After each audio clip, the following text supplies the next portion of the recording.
My name's Claire. I'm a casual tutor at the University of Sydney. Casualisation is rampant in the higher education sector, and there are always outrageous things happening. Just a couple of weeks ago, 60 casual staffers were terminated from the student centre. They'd been promised work to the end of the year and then were called in and told that they would be finishing up the following week. I work as a research assistant at the University of Sydney. I've been on casual contracts that last 6 months to a year for the last 3 years. No sick leave, no parental leave or anything like that. And of course, if I'm sick, I have to make a decision between coming to work or getting paid. Hi guys, nice to see you. The problem with being a casual academic, one of the biggest problems I have is that it's really seasonal. So you're paid during semester, and then when semester ends, I stop doing academic work and I start doing literally any other work I can. Telemarketing, like whatever's available. The reason we have to do the work we do on a casual basis is because it's far more expensive for the university to pay a lecturer for a permanent contract to do that work. If enrolments go up or if they go down, it's much harder for them to hire and fire lecturers than it is to hire and fire casual academics. And of course you can be fired at an hour's notice for no reason, which is also a bit unnerving.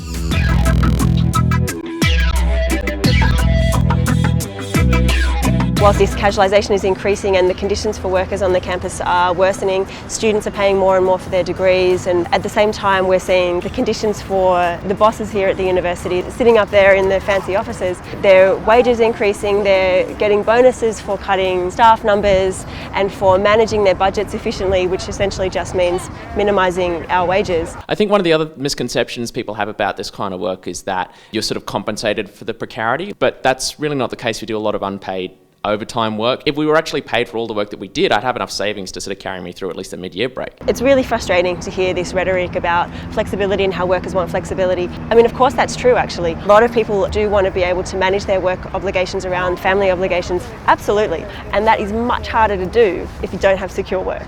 Well, I don't think it's about to be handed to us. I think we have to fight for it, and that's why I've joined the Casuals Network and the union, the National Tertiary Education Union. I think that fighting casualisation is really important, and we've had a lot of success here at Sydney Uni. We won 120 more secure work positions in our last collective agreement, and so there are 120 people now employed at the university who are on stable conditions and who would have been in insecure work before. We were able to achieve that through demonstrating our power as workers and putting some pressure on management. The struggle must continue.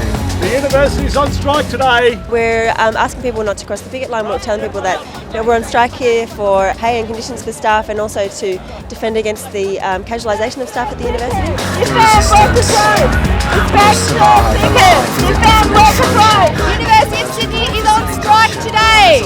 We ask you not to cross this line. The struggle must continue. Our claims are job security, our claims are around career development for general staff, our claims are around supporting casuals. They stalled for 7 months and then they came at us with an enterprise agreement which removed any mention of the union, got rid of anti-discrimination provisions, got rid of rights of appeal and reviews, and reduced sick pay. So these are some of the more nasty elements that management's proposed among many others. The management, one of the clauses they don't want in the agreement is an anti-bullying clause. That's because that's what they are. We're not going to let them get away with it. The resistance will survive again, and another time. You will be heard, be brave as you take the line. It's an official NTU CPSU picket line. Please do not cross the picket line. It was, of course, a difficult decision to go on strike because I do lose my full week's pay, but the idea that I will be facing this sort of contingency potentially for my whole working life if this sort of enterprise agreement goes through, that there are going to be no clauses for which I can apply for permanency, is very, very frightening. There is about 50% of teaching done by academic casuals. That's not good enough. It's a trend that we are seeing more and more around the country, and I think the importance of actually reversing that trend of fighting for permanency, for all staff to get things like sick leave, just basic working conditions, is fundamental. We can't break turn around. I think the mood is great today actually. I think there's a lot of positive energy. We're rebuilding now for the next round of bargaining with the management, which will happen next year, where we're hoping to get some more of those secure positions. As far as I'm concerned, what we need to do is fight back casualisation in the university sector and throughout the economy.